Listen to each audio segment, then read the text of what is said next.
네, 오늘 우리에게 주시는 하나님의 말씀은 마태복음 6장 9절에서 13절까지의 말씀입니다. 마태복음 6장 9절에서 13절까지의 말씀을 저와 여러분들 한 절씩 교독하시도록 하겠습니다.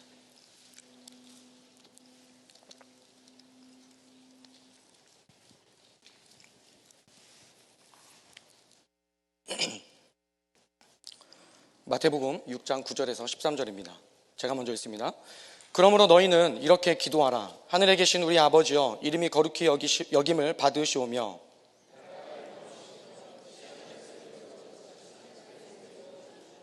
오늘 우리에게 일용할 양식을 주시옵고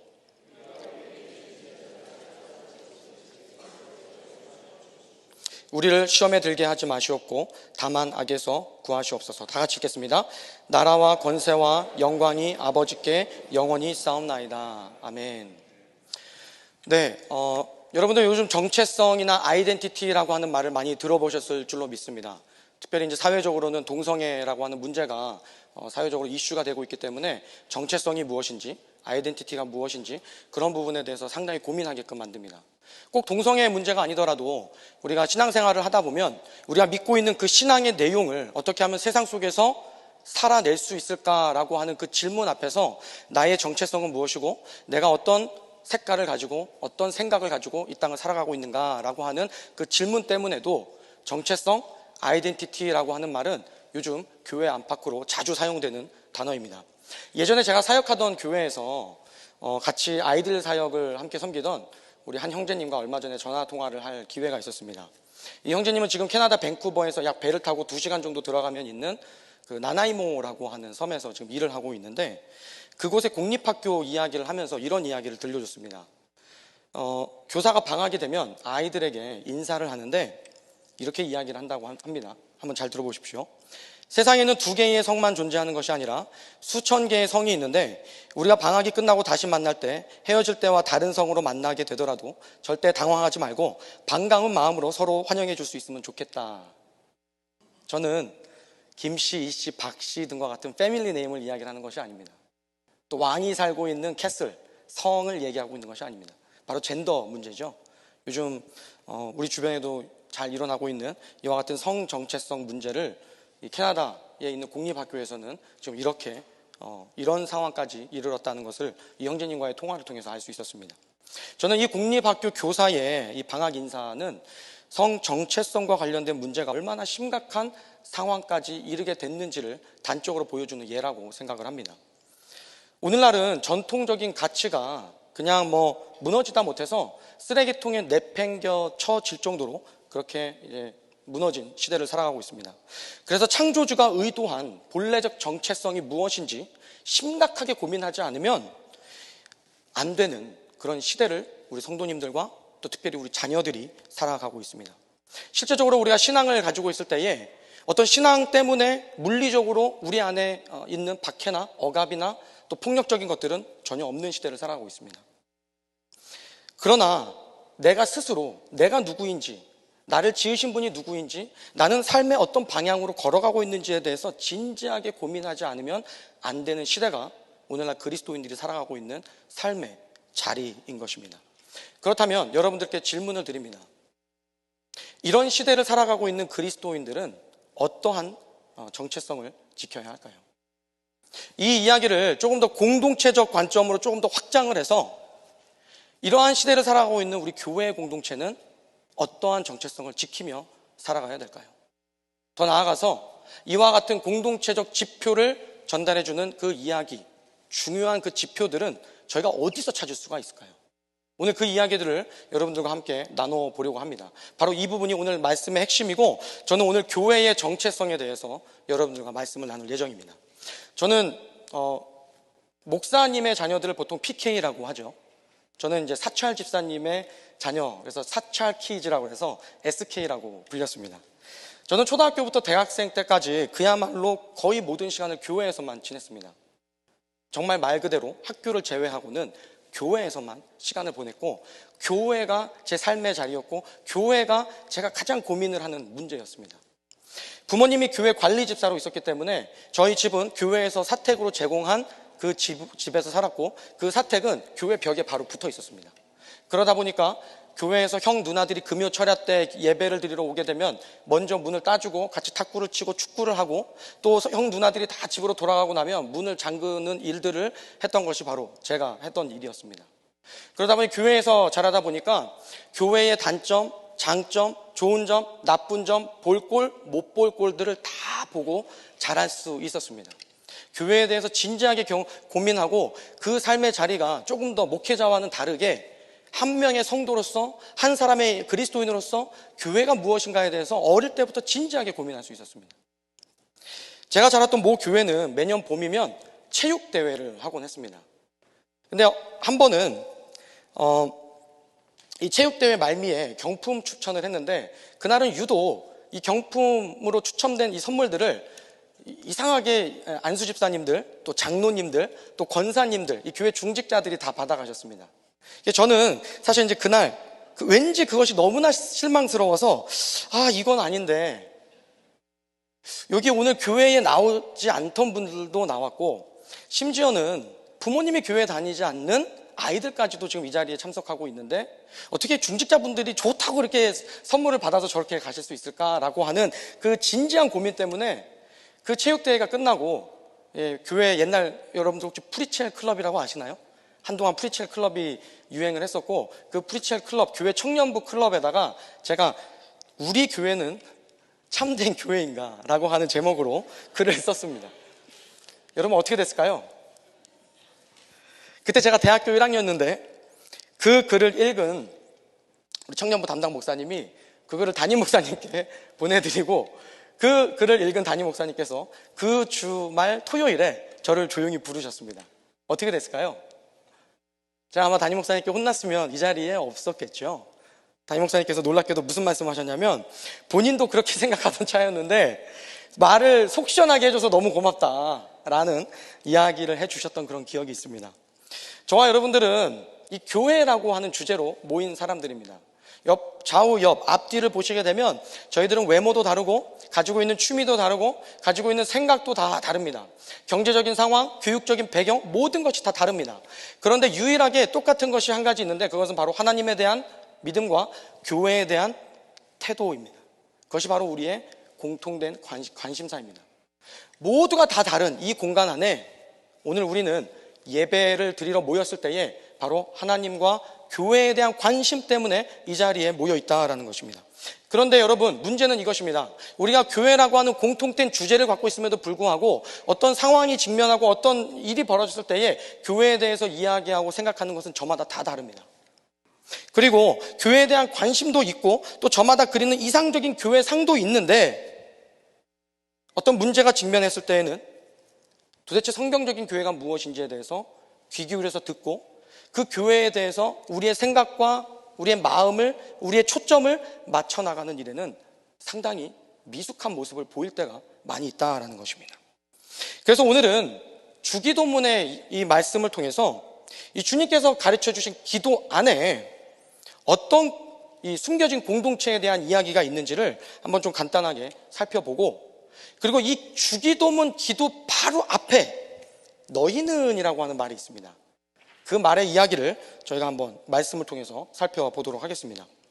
오늘 교육자분들께서 한 가지 내용을 나눠주실 텐데요. 그 내용을 잘 가지고 계시다가 좀 이따가 저희 설교 중반 부분에 같이 나눠보도록 하겠습니다. 오늘 본문은 저와 여러분들 같이 읽은 대로 예수님께서 제자들에게 가르쳐 주신 기도입니다. 그래서 여러분 뭐라고 그러죠? 주기도 또는 주기도문이라고 부릅니다. 오늘 말씀의 서론을 들으시면서 정체성과 과연 이 주기도문이 어떤 함수관계에 있는가라고 생각하면서 의아한 생각이 드시는 분들도 있을지도 모르겠습니다. 그런데 오늘 이 주기도문을 잘 보시게 되면 이 주기도문 안에는 하나님께서 교회라고 불리는 공동체를 부르시고 그 교회에 대해서 어떤 생각을 가지고 계신지가 아주 정확하게 잘 드러난다라는 것입니다. 오늘 마태복음을 통해서 전체적으로 주기도문이라고 하는 곳까지 연결되는 하나님 나라의 공동체의, 하나님 나라 백성의 공동체의 표지는 무엇이고, 공동체의 모습은 무엇이고, 구체적으로 어떤 방식으로 마태는 공동체에 대해서 이 이야기를 듣고 읽는 독자들에게, 초대교회 성도들에게 교회에 대해서 이야기하고 있는지를 오늘 한번 살펴보도록 하겠습니다. 그 첫 번째로 저와 여러분들이 살펴볼 것은 마태복음 전체 이야기를 한번 살펴보겠습니다. 시간이 많이 없기 때문에 제가 여러분들에게 핵심만 잘 전달을 드릴 테니까 한번 잘 집중하셔서 따라오셨으면 좋겠습니다. 자, 마태복음은 어떻게 교회 공동체의 정체성을 담아낼까요? 질문이 중요합니다, 여러분. 답보다 더 중요한 게 질문입니다. 마태복음은 어떻게 교회 공동체의 이 공동체성을 담아내고 있을까요? 첫 번째입니다. 마태복음은 하나님 나라의 백성의 삶과 정체성을 특유의 문학적인 구조를 통해서 강조합니다. 여러분, 마태복음 1장 23절을 보면요, 이런 말씀이 기록되어 있습니다. 보라, 처녀가 잉태하여 아들을 낳을 것이요 그 이름을 임마누엘이라 하라 하셨으니 이를 번역한즉 하나님이 우리와 함께 계시다 함이니라. 여기서 중요한 부분은 하나님이 우리와 함께 하시다라는 것입니다. 두 번째로요, 마태복음 마지막 장의 마지막 절을 보시게 되면요, 이런 말씀이 있습니다. 18절부터 읽겠습니다. 예수께서 나와 말씀하여 이르시되 하늘과 땅의 모든 권세를 내게 주셨으니 그러므로 너희는 가서 모든 민족을 제자로 삼아 아버지와 아들과 성령의 이름으로 침례를 베풀고 내가 너희에게 분부한 모든 것을 가르쳐 지키게 하라. 이 부분입니다. 내가 세상 끝날까지 너희와 항상 함께 있으리라. 여러분, 마태복음이라고 하는 책은요, 그 시작에서 하나님께서 우리와 함께하고 계신다. 그리고 그 맨 마지막으로 쭉 가보시게 되면 큰 괄호를 닫을 때에 하나님께서 너희와 항상 함께 있으리라 라고 하는 약속으로 끝나게 됩니다. 이처럼 마태복음은요, 큰 괄호를 통해서 하나님의 백성들에게 함께 하시는 하나님, 하나님의 백성들과 영원히 함께 하시는 하나님을 소개하고 있습니다. 저희는 부지 중에 이 부분을 너무나 잘 스킵해서 넘어가 버리는데 마태복음이 소개하는 관심사는 그것입니다. 처음부터 끝까지 마치 대괄호로 모든 내용을 감싸고 있는데 그 모든 내용 가운데에 가장 시작, 이 공동체의 시작, 이 공동체의 정체성의 가장 중요한 표지는 바로 하나님께서 함께 하시는 공동체다라는 것입니다. 다시 한번 질문 드립니다. 마태가 강조하는 공동체의 본질은 무엇이죠? 하나님께서 함께 하시는 공동체. 여러분, 많은 경우에 하나님 저와 함께 해주십시오, 하나님의 도움이 필요합니다, 주님 저와 함께 해주십시오, 이 표현을요, 저희는 하나님이 마치 나를 위해 존재하시는 분으로 생각하는 경우가 있습니다. 그런데요, 하나님이 우리와 함께 하신다라는 것은 하나님께서 왜 나를 위해 계시는가에 대한 답변이 아니라 우리가 왜 하나님을 위해 존재하고 하나님은 왜 우리를 부르셔서 왜 우리와 함께 하시는가에 대한 답변인 것입니다. 다시 말해서 하나님은 나를 위해서 존재하는 분이 아니라 하나님이 계시기에 우리의 존재가 의미가 있고 우리가 해야 될 사명이 부여된다라는 그 의미를 하나님이 우리와 함께 하신다라고 하는 짧은 문장 안에 담겨져 있다라는 것입니다. 여러분, 그런 점에서요, 이 마태복음 서두와 말미에 강조하는 이 하나님이 함께 하심, 우리와 함께 하시는 하나님을 강조하는 것은요, 하나님이 함께 하시는 공동체는 무엇을 위해 존재하고 다시 말해서 그들의 정체성은 무엇을 향해 걸어가야 될 것인가에 대해서 중요한 방향을 저희들에게 제공하고 있다는 것입니다. 하나님이 함께 하시는 공동체, 그리고 하나님이 함께 하시는 공동체의 삶, 이제 그 내용이 마태복음 안에 담겨야겠죠. 두 번째입니다. 어떤 점에서 마태복음은 교회라고 불리는 이 공동체의 정체성을 담아낼까요? 첫 번째는 큰 대괄호를 통해서 하나님이 함께 하시는 공동체다라고 하는 그 이야기를 서론과 말미에 소개하는 것을 통해서 하나님의 공동체가 가지고 있는 정체성에 대해서 소개를 했죠. 두 번째는요, 마태복음서는 그 복음서 자체가 하나님 나라의 백성이 어떤 삶을 사는지를 소개하는 예수님의 설교 모음집입니다. 마태복음은요, 우리가 소위 알고 있는 것처럼 어떤 이야기를 크로놀로지컬, 순서적으로 연대기적으로 기록된 복음서가 아닙니다. 아주 유사한 주제와 비슷한 주제들을 서로 묶어서 같은 주제들을 덩어리로 소개하는 것이 마태복음의 특징입니다. 그래서 이 내용을 잘 살펴보게 되면요, 예수님의 설교가 하나님 나라의 백성이 어떤 방식으로 살아가는가, 하나님 나라의 제자는 어떤 삶을 선택하는가, 하나님 나라를 살아가는 사람들은 어떤 종말을 기대하는 마음으로 살아가는가를 예수님의 입술을 통해서 그대로 저희들에게 이야기하고 있습니다. 그게 바로 마태복음이 이야기하고 있는 하나님 나라 공동체의 특징입니다. 그래서 세부적인 내용을 보게 되면요, 이렇습니다. 5장에서 7장까지는요 산상수훈입니다. 10장에서는요 하나님의 제자의 하나님 나라의 제자들을 파송하는 제자 파송 내용이 소개되고 있습니다. 그리고 13장에서는 하나님 나라, 즉 천국에 대해서 소개를 하면서 천국은 어떤 곳인지에 대해서 비유로 이야기를 하고 있습니다. 18장에서는요, 하나님 나라 백성의 삶에 대해서 이야기를 하고 있습니다. 그 다음 아주 중요한 23장에서 25장까지는 종말을 기다리는 사람들, 하나님 나라의 도래와 이 땅 가운데 하나님 나라가 회복되기를 원하는 하나님 나라의 성도들이 어떤 마음을 가지고 어떤 태도로 이 삶을 살아가고 있는가를 소개를 하고 있는 게 23장부터 25장까지의 이야기입니다. 여러분, 마태복음 시작부터 끝, 그 다음에 그 중간중간에 채워져 있는 5개의 예수님의 설교, 이 모든 것이 뭘 소개를 하고 있나요? 하나님 나라 백성의 정체성, 즉 다시 말해서 교회의 정체성, 교회의 공동체성에서 이야기하고 있다는 것입니다. 세 번째입니다. 마태복음은 어떤 점에서 또 교회 공동체의 이 정체성, 공동체성을 이야기를 하고 있을까요? 여러분, 산상수훈은요, 마태복음의 아주 중요한 핵심입니다. 이 산상수훈은 마태복음의 꽃이라고도 이야기를 하는데, 이 마태복음의 핵심이라고 할 수 있는 이 산상수훈의 내용은요, 비판하지 말라, 서로 사랑해라, 뭐 이런 어려운 얘기들이 잔뜩 들어있습니다. 그래서 참 어떤 분들은요, 이런 이야기를 하는 분들을 봤습니다. 산상수훈 때문에 신앙생활 하기가 상당히 어렵다라고 얘기하시는 분들도 있습니다. 여러분, 산상수훈 그 자체가요, 하나님 나라 백성의 삶의 모습이 어떠한지를 보여주는 중요한 예수님의 가르침입니다. 여러분, 어떤 설교자의 가르침이 아니고요, 이 설교가요, 예수님의 설교란 말씀입니다. 여러분, 목사님의 설교 열심히 들으시죠? 목회자의 성경 공부 열심히 들으시죠? 가장 중요한 게 누구의 설교일까요? 예수님의 설교죠. 그러면 이게 우리에게 부담이 되어서는 안 되겠죠. 근데 이 산상수훈의 가장 정중앙에 뭐가 놓여 있는 줄 여러분 아십니까? 주기도문이 놓여져 있습니다. 주기도문은요, 위치적으로만 중간에 놓여져 있는 것이 아니라 이 전체 산상수훈의 이 내용을 이해하는 가장 중요한 열쇠가 바로 주기도문입니다. 잘 들어보십시오. 마태복음에 기록된 첫 번째 예수님의 설교, 그리고 그 설교의 가장 중심에 있는 주기도문. 여러분, 이렇게만 생각해 봐도 주기도문이 단순히 암기용으로 우리에게 주어졌을까요? 그렇지 않겠죠. 이 내용이 얼마나 중요한지, 그리고 오늘 이 주기도문은 우리들에게 어떠한 의미에서 공동체에 대한 이야기를 하고 있고, 또 교회 공동체는 그 주기도문을 암송을 하고 실제 우리 삶의 영역에서 기도했을 때에 어떤 모습으로 빚어져야 되는지를 구체적으로 오늘 한번 살펴보도록 하겠습니다. 그 내용으로 들어가기 전에 제가 여러분들에게 나누어 드린 내용들을 여러분들께서 보시면 아시겠습니다. 그 내용들을 한번 보시면서 제가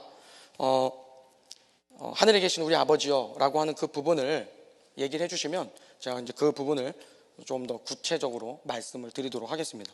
그렇게 통해서 여러분 설교를 같이 참여해 주시면 좋겠습니다. 여러분, 주기도문은요, 하나님 나라의 백성, 다시 말해서 예수님을 주로 고백하는 성도들이 하는 기도입니다. 표면적으로는 뭐뭐 해 주십시오, 뭐뭐 해 주시옵고 라고 하는 요청과 간청의 내용들로 구성되어 있는 것처럼 보입니다.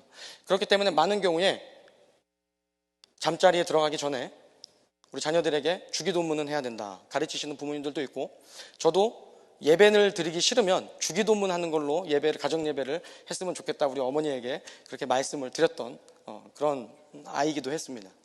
주기도문을 그렇게 보통 나의 필요와 우리의 어떤 필요들을 하나님께 간청하고 요청하는 것으로 채우는 그런 기도로 보통 생각을 하는데, 그러나 주기도문은 단순히 성도가 하나님께 자신의 필요를 요청하는 기도문이 아닙니다. 이 주기도문은 하나님 나라 백성으로서 성도와 교회의 정체성, 성도와 교회의 정체성을 분명하게 하지 않으면 고백할 수 없는 내용들이 담겨져 있습니다. 여러분, 앞에 그 하늘에 계신 아버지, 우리 아버지여부터 한번 읽어주시면 제가 설명을 드리겠습니다.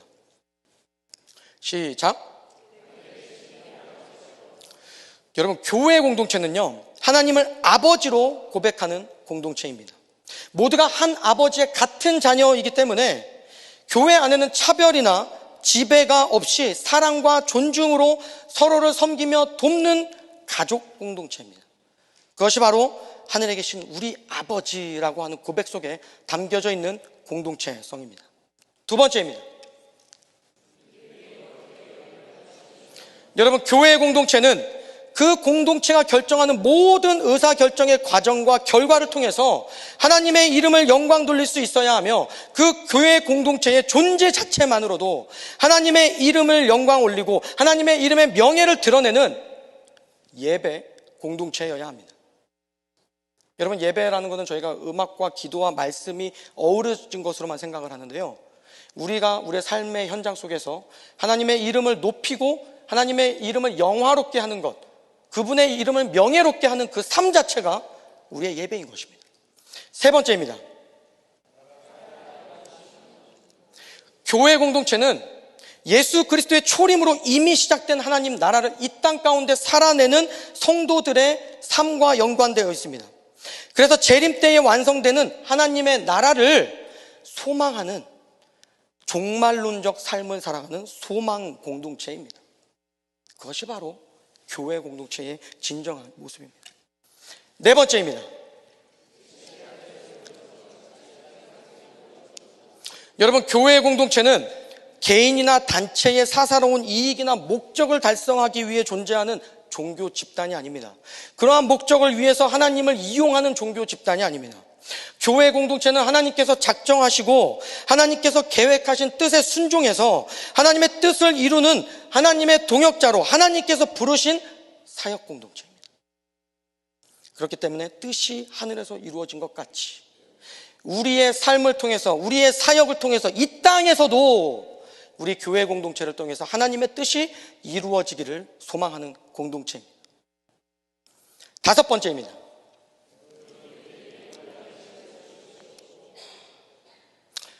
교회 공동체는 하나님께서 돌보시고 먹이시는 공동체입니다. 우리는 때론 일용할 양식을 형용사로 생각합니다. 양식에다가 방점을 찍고 일용을 그냥 의미가 없는 형용사로 생각하는 경우가 많습니다. 영어로 보게 되면 뭐라고 표현하죠? daily bread라고 이야기를 합니다. 만약에 매일매일의 하루의 양식을 공급하시는 분이 하나님이시라면 교회 공동체는 매일의 양식을 위해 누구를 의지해야 됩니까? 하나님을 의지해야 하는 의탁 공동체입니다. 여섯 번째입니다.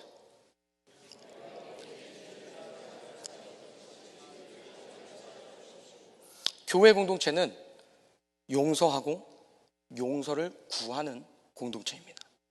그리하여 세상은 점진적으로 분열로 치닫을 때에 교회는 그 모습을 보니 뭔가 하나 되고 용서받고 용서하는 그런 사랑과 돌봄과 상대방을 품는 그런 소망의 공동체가 되어야 됩니다.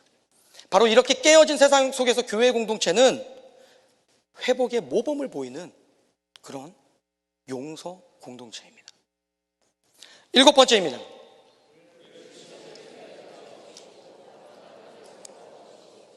교회 공동체는 그 공동체를 무너뜨리는 유혹과 시험을 직면할 때에 하나님께서 부여하신 정체성을 잃지 않고 항상 본래적으로 부르신 그 부르심으로 회귀하는 공동체입니다. 그리고 하나님 나라 백성의 정체성을 포기하게 만드는 문제들과 씨름하면서 저 악마 같은 자식들이라고 손가락질하는 것이 아니라 우리 스스로를 지켜서 무릎 꿇지 않고 그들에게 하나님 나라의 영향력을 행사할 수 있는 소명 공동체가 되어야 합니다. 여덟 번째입니다.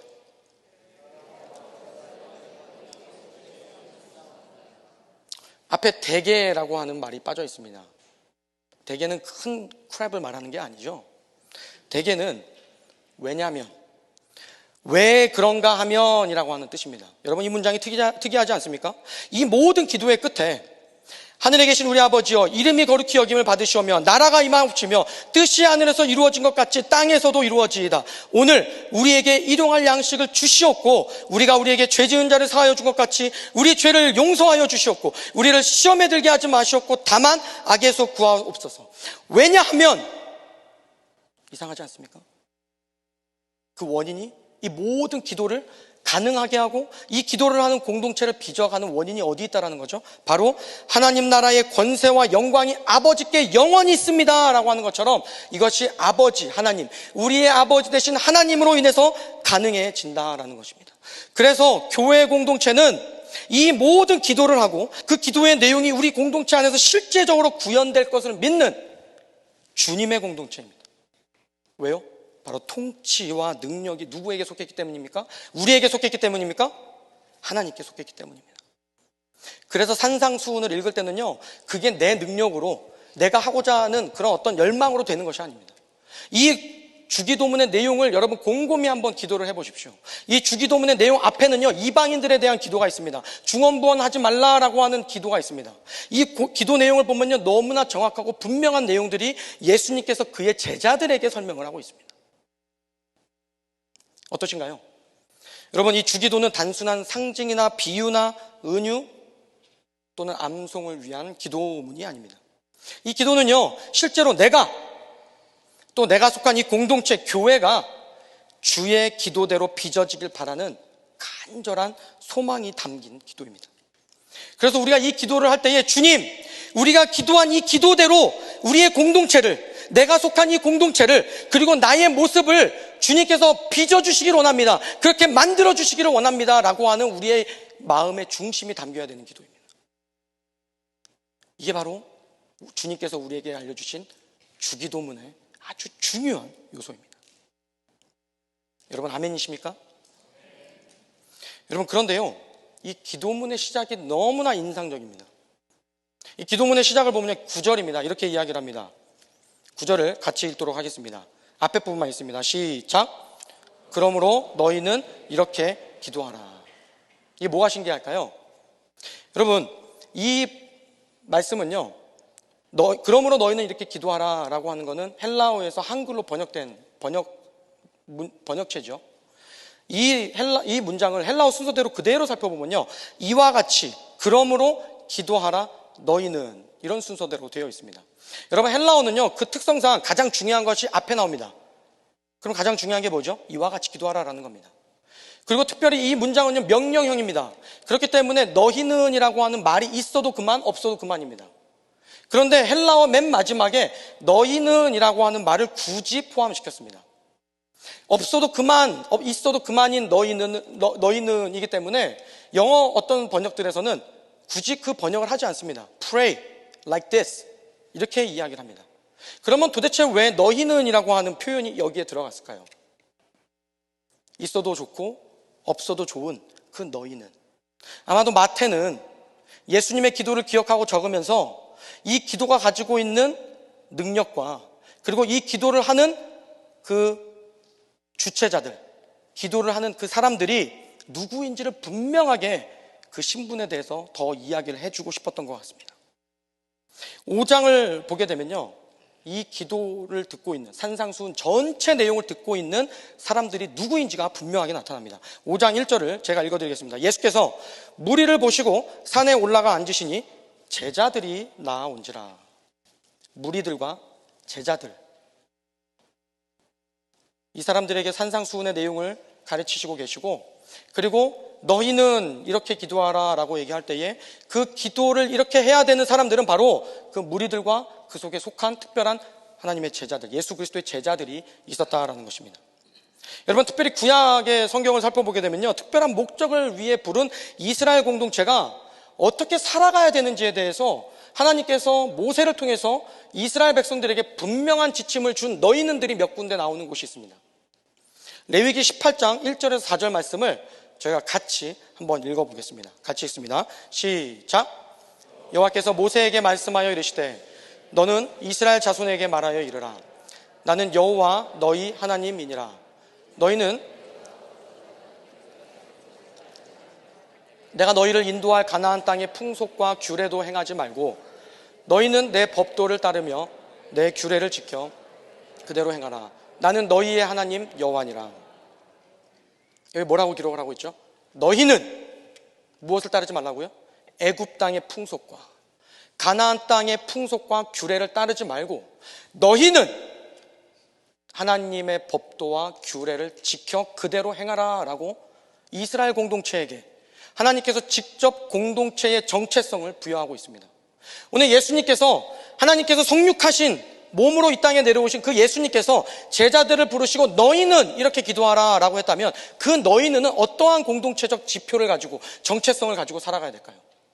오늘 구약 성경에서는요, 애굽 땅의 풍속을 따르지 말고 가나안 땅의 풍속과 규례를 따르지 말고 하나님의 법도와 하나님의 지침과 하나님의 규례대로 살아가라고 말씀하셨습니다. 그런데 이들이 어떻게 했나요? 여러분, 애굽 땅과 가나안 땅은요, 대표적인 제국의 모습입니다. 마치 그것을 따라가면 우리가 평안할 것 같고, 마치 그것을 추구하면 우리가 뭔가 조금 더 안락할 것 같은 그 안정감을 주는 것이 바로 애굽의 모습이고 가나안의 모습입니다. 하나님께서 이러한 말씀의 규범과 삶의 지표를 주셨는데도 불구하고 이스라엘 백성이 이렇게 변하는 것을 여러분 사무엘상과 에스겔서를 보게 되면 잘 나타납니다. 여러분들에게 요약된 부분만 말씀을 드리겠습니다. 사무엘상 8장 5절에서 6절, 그리고 사무엘상 8장 19절에서 20절을 보게 되면 제가 여러분들에게 우리말 성경으로 읽어드리겠습니다. 사무엘에게 이스라엘 백성들이 왕을 요구하는 장면입니다. 잘 들어보십시오. 이제 당신은 늙었고 당신 아들들은 당신이 행한 길을 가고 있지 않습니다. 그러니 우리에게 왕을 세워주셔서 다른 모든 나라들처럼 왕이 우리를 다스리게 해주십시오. 우리도 왕을 원합니다. 다른 나라들처럼 우리를 다스릴 뿐만 아니라 우리를 이끌고 나가 싸워줄 왕이 있어야 합니다. 이것이 이스라엘 백성들의 고백이었습니다.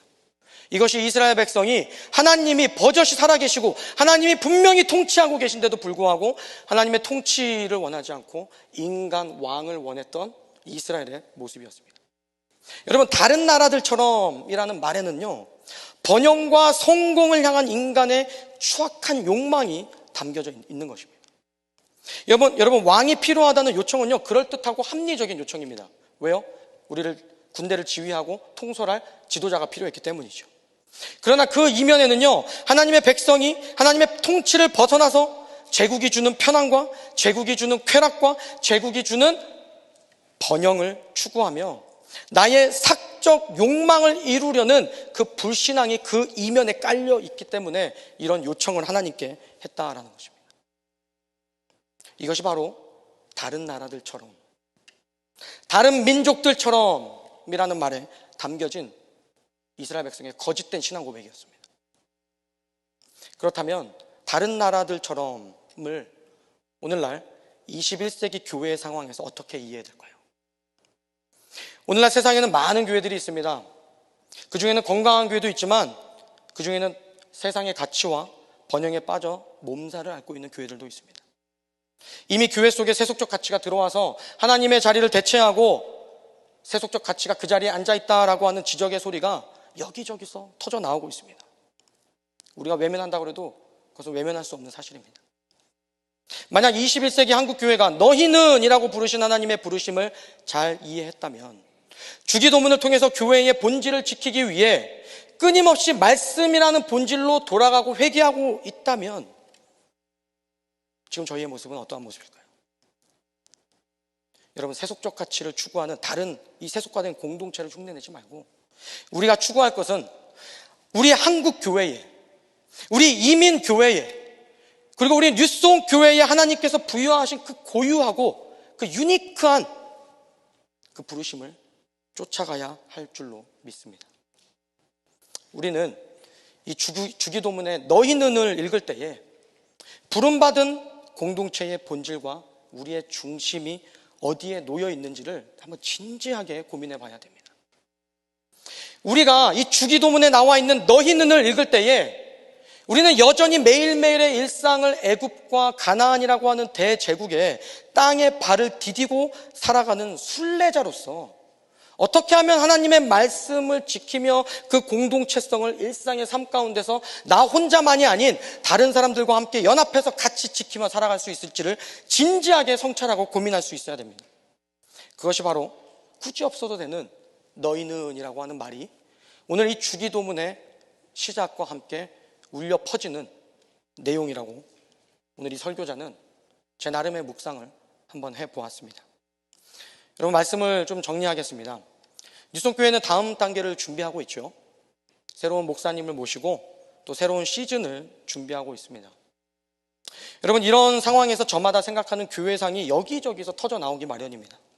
그리고 그렇게 새롭게 시작하는 시즌을 보통 원대한 비전과 꿈을 가지고 채워나가기를 갈망하는 것이 보통 사람들의 마음입니다.